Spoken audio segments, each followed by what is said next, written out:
Hi there, my name is Casey Pacheco, and I am the host of The Spark is Love. I'm also the owner of Preservers of Life because I am a preserver of life.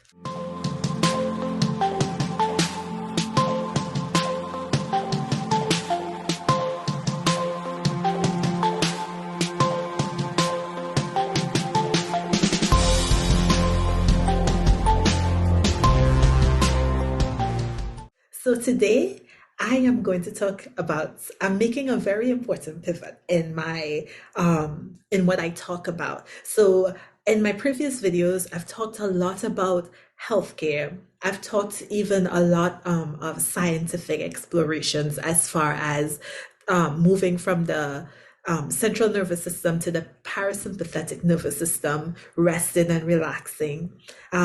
You may notice a little bit more bass in my voice because I went through this entire transition and I'm really, really happy to share this with you, to share my story with you. Um, and basically, the root of my story is everything happens spiritually first. So in this transition or in this attempt to preserve lives, of course, I always say the preserving of life starts with my life. So I had to learn first how to preserve my life before I could go out there and trying to help other people to preserve their lives, which is why I think it's really important, this topic of spirituality. So many people spirituality with the so many religions, they've kind of captured spirituality. So when you talk about spirituality, most people associate it with their religious belief or practices. But spirituality is so much more than that. And it is so essential if you want to live a holistically healthy life. So it's actually the cornerstone of living a holistically healthy life because everything is spiritual first. So, talking about things that are spiritual, I'm going to spend a little time to have a very spiritual conversation here. But it's not spiritual in terms of doctrine, it's spiritual in terms of truth.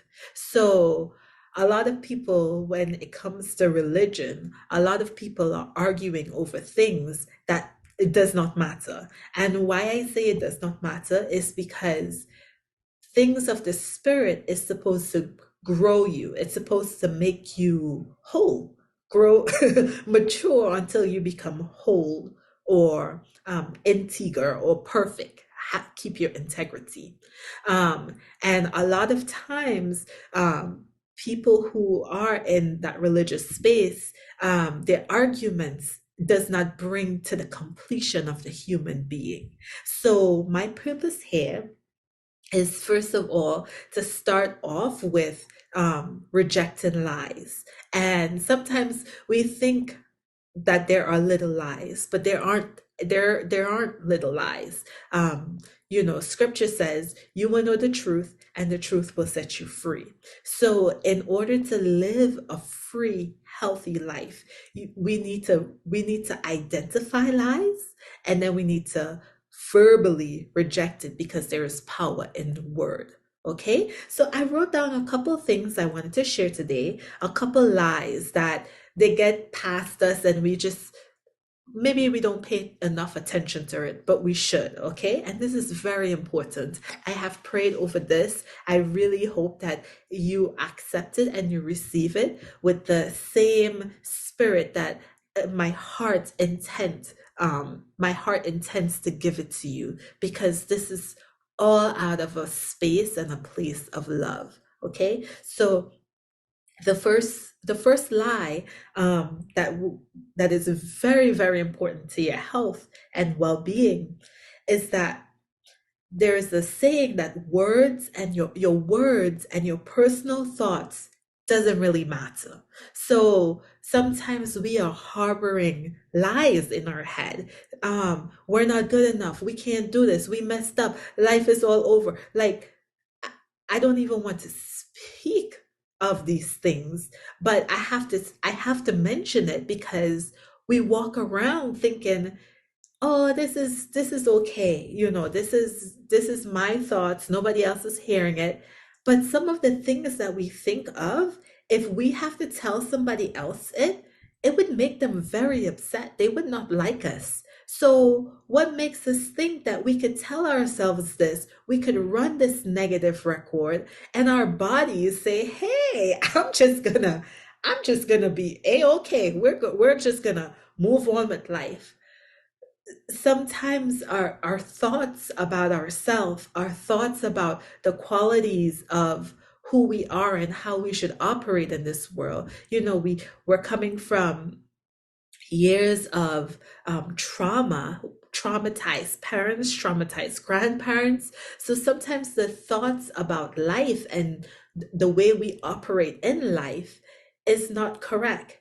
And because it has been passed down to us through generations, we just we just come to accept it as normal. But I am here to tell you that those thoughts are not normal.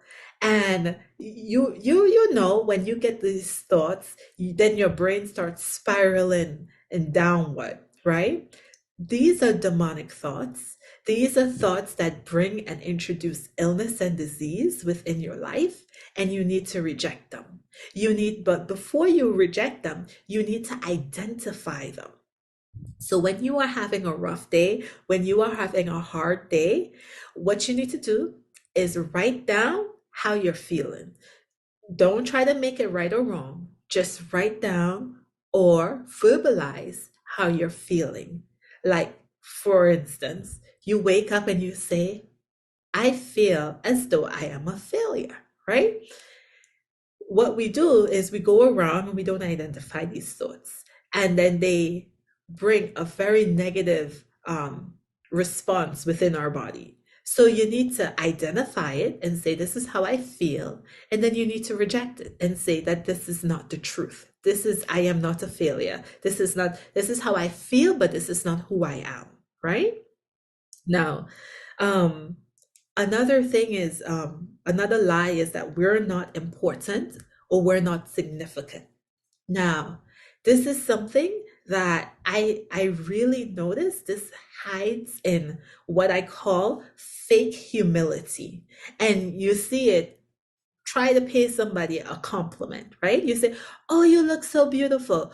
Oh, you spoke so nicely. Oh, you did this. Oh, you did that." And they say, "Oh, me? No, not me." Oh, they can't even receive it because there is this lie that pervades them, that pervades their mind that says, "You are a nobody. You are nobody."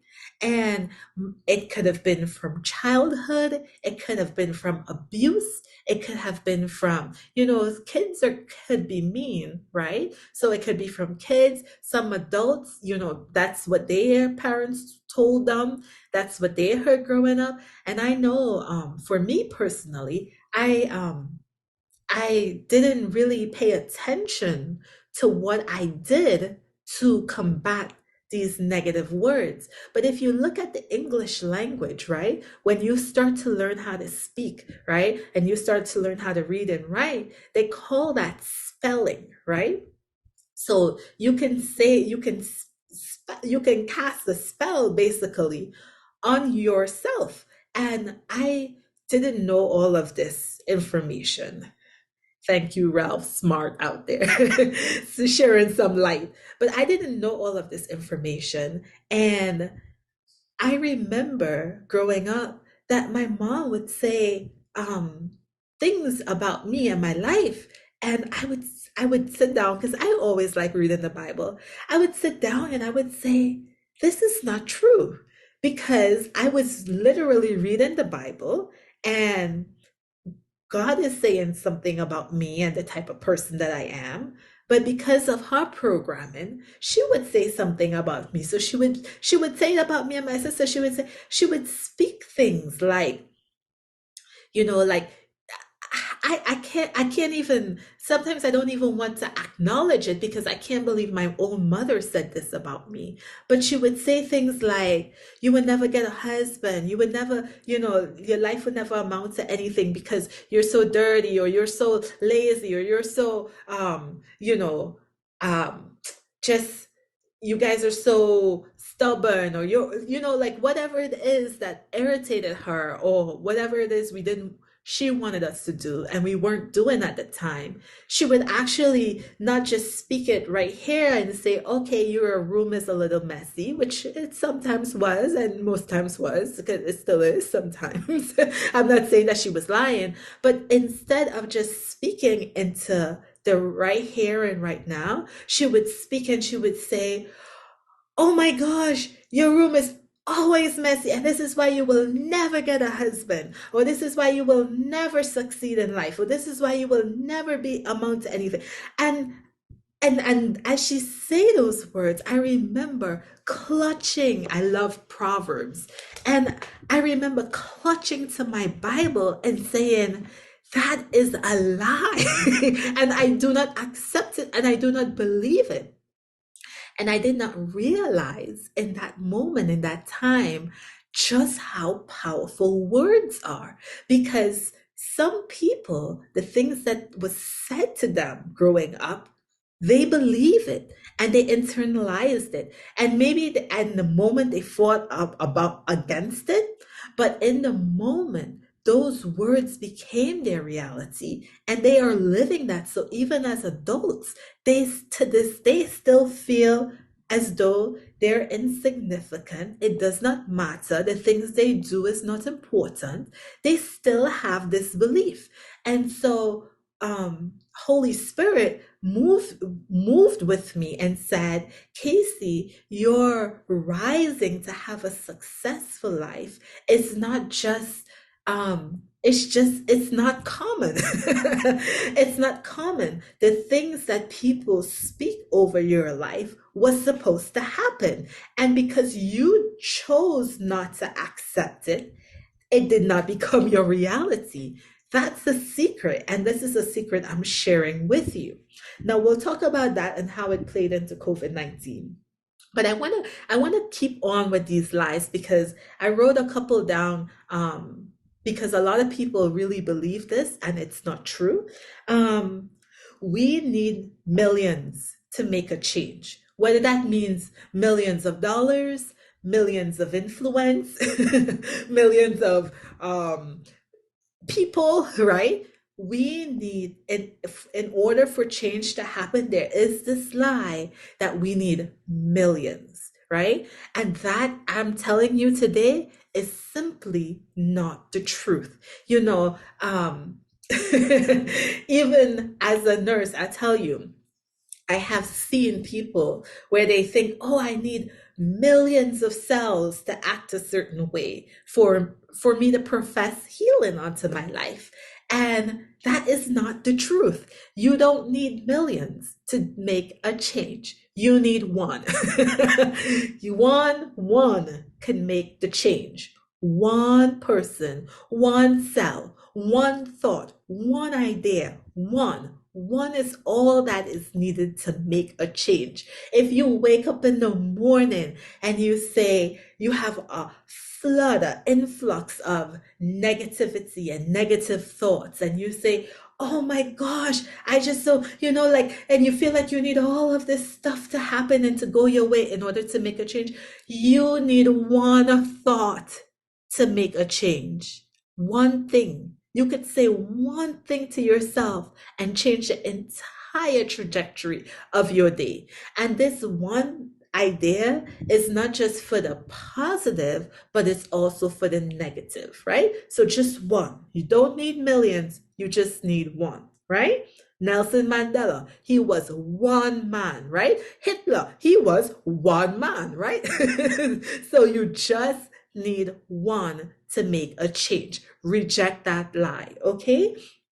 The other lie, what other people say about us is our reality. Now, we may not say this, we may not say it, we may not come out and verbalize and say, okay, what somebody speaks over me is my reality. But you know what we do, which is worse than saying it? We live it. We live it.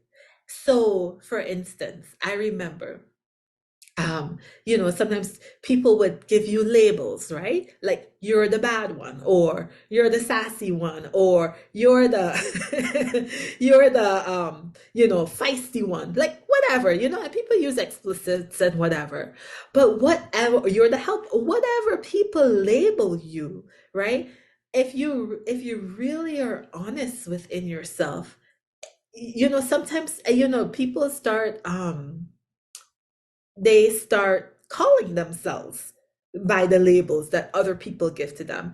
And I am this is not about judgment, and this is not about right or wrong. This is about identifying lies, right? So whatever it is you accept becomes your reality. So I'm not saying that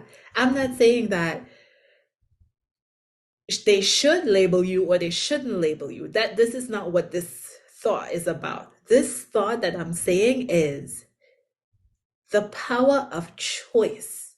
You can choose what your reality is. So if someone calls you a name, say they say you a thief, right? And within yourself, right? Okay, and I'm just saying, maybe you did steal something. But does that make you a thief, right?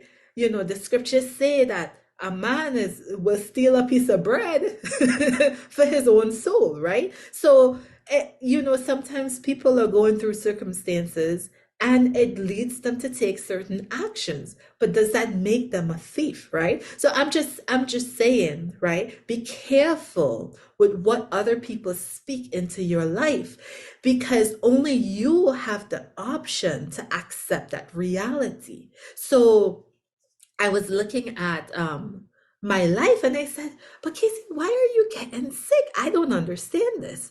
And then, your sickness and vibrations and your energy, they all go hand in hand. So I've never seen nobody sick and like really happy. Usually you get really sad or whatever. And I was like, what is going on with my life?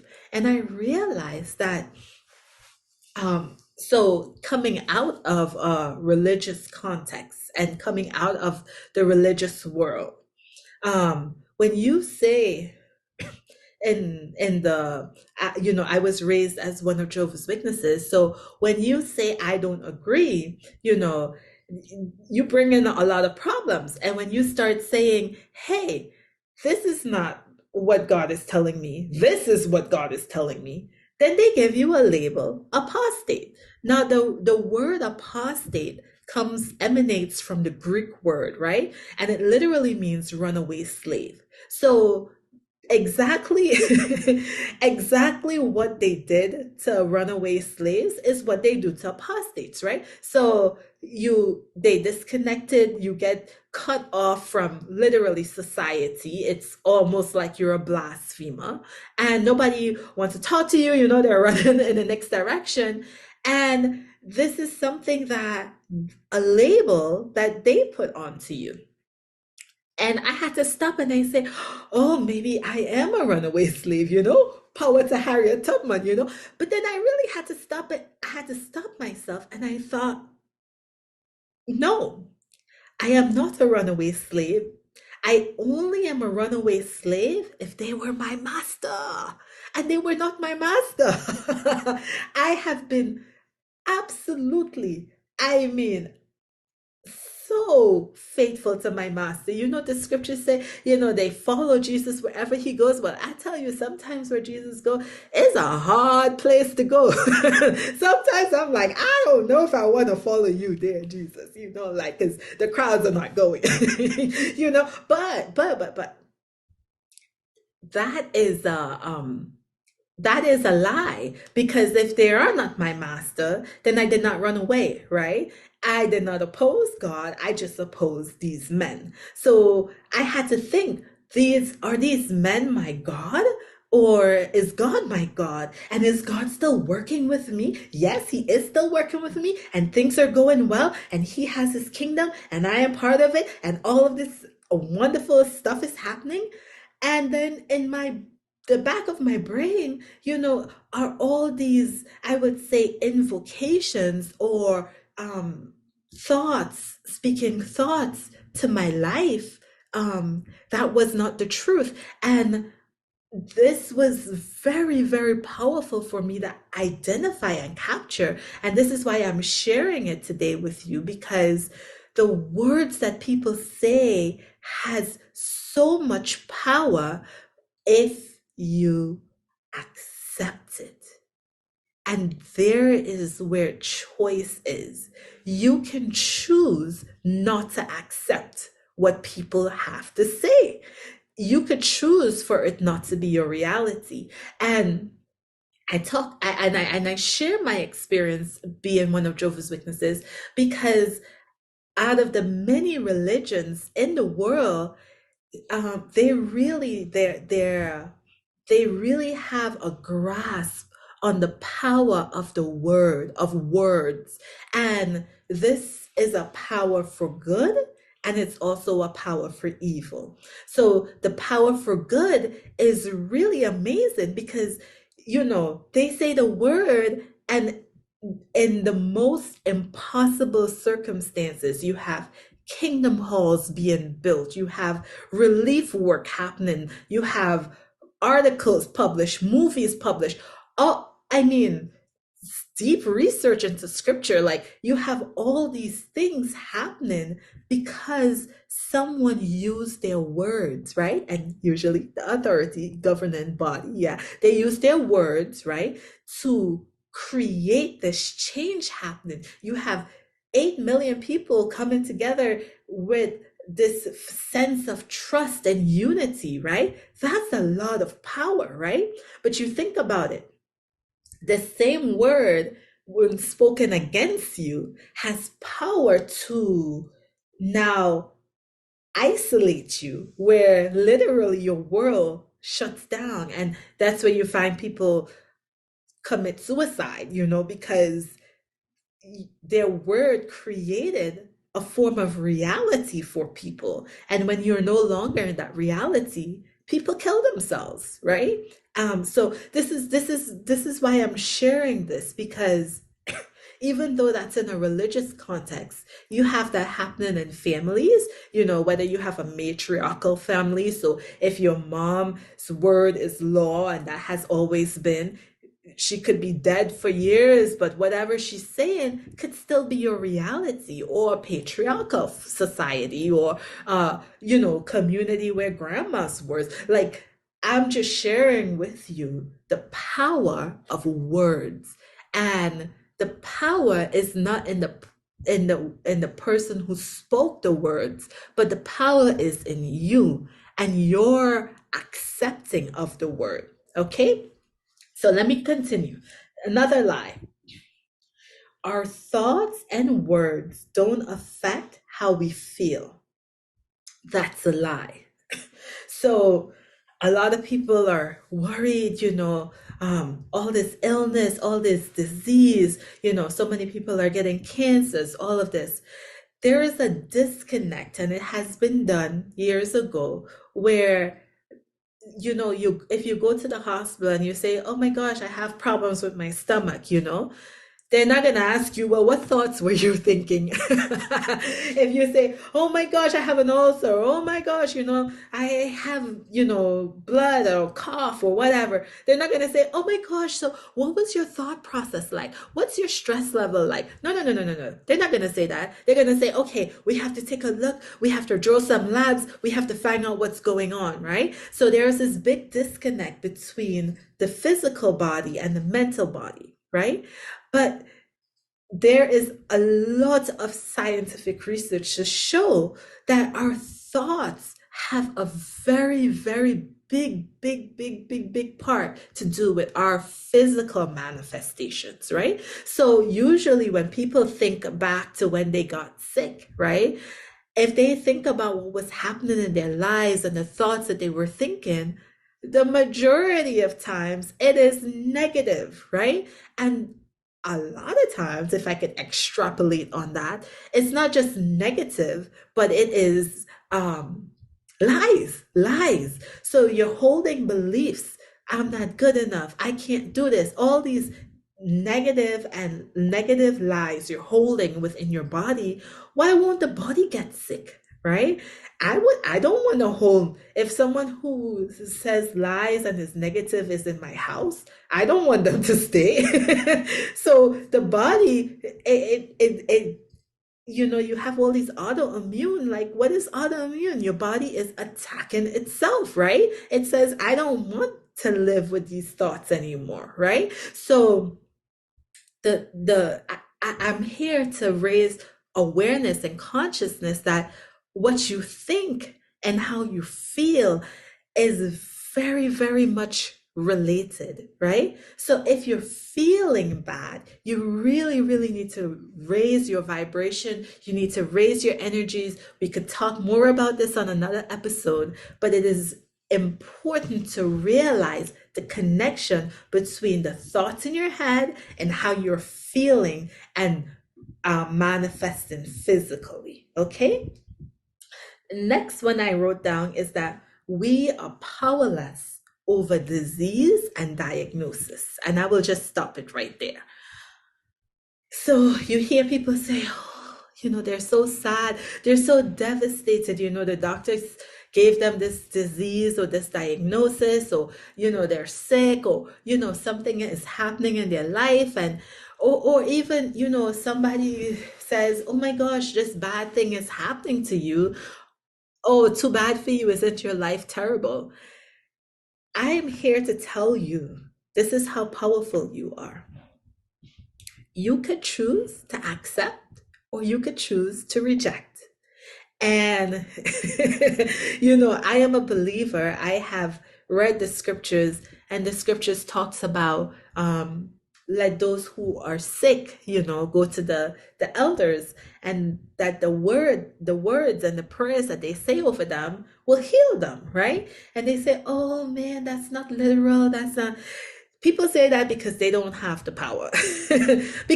Not because they don't have the power, they don't know about the power. They don't know about the power of the word. They don't know about the power of the mind, right? So in yoga, in um, Eastern ancient religions, they knew about the power of healing.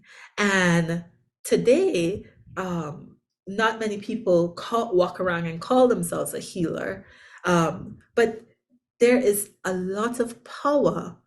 And the healing is not coming from, oh my gosh, I'm a healer, so I'm going to heal you, right? No. The healing comes from the fact that we are wonderfully made, and that even the amount of science and exploration we have done in the human body, we still do not understand how just amazing our bodies are, how amazing life is. And there's a lot of things people say, oh my gosh, it's a miracle. I don't understand, right? With the power of healing, you don't have to understand. You don't have to understand. And we'll talk more about this. But what I am saying is, if you believe, right? If you believe what someone says about you, towards you, over you, if you believe it to be the truth, it will be your truth. If you say that this is not the truth and you believe it, because sometimes we could say it's not the truth, but then something happens and then we doubt and we say, well, maybe it is. Or, like you have that confirmation bias where everything that they says, like they say this is gonna happen, this is gonna happen, and you say you don't believe it, but then you're looking for it to happen at every step of the way, then it becomes your truth. Um, if you don't understand what I'm saying, that's okay. You don't have to leave any kind of ugly comments in the comments description. But what I am sharing is very powerful. I say, I think I'm the most dangerous woman in the world. I really do, because just think about it. If the individual human being has the power to accept words, right? What type of words will you accept for your life and your family and your community and the world that you live in? What will you accept? And what will you reject? And what the reality of it is, a lot of people, they stand to lose control because when people come into their power and they realize, oh, we can make changes in our lives, in our community. We can do it. We don't have to wait for you and wait for this and wait for that. It is very, very, very powerful. Just think about it. If humans came together and said, we're not going to do wars anymore, like the power behind everything is in us. We make everything happen. We do. We make everything happen. You make everything happen. So I'm going to end here. Thank you for listening. But the last thing I would just say is just to identify lies and reject it. And we'll talk more in our future episode. Thank you.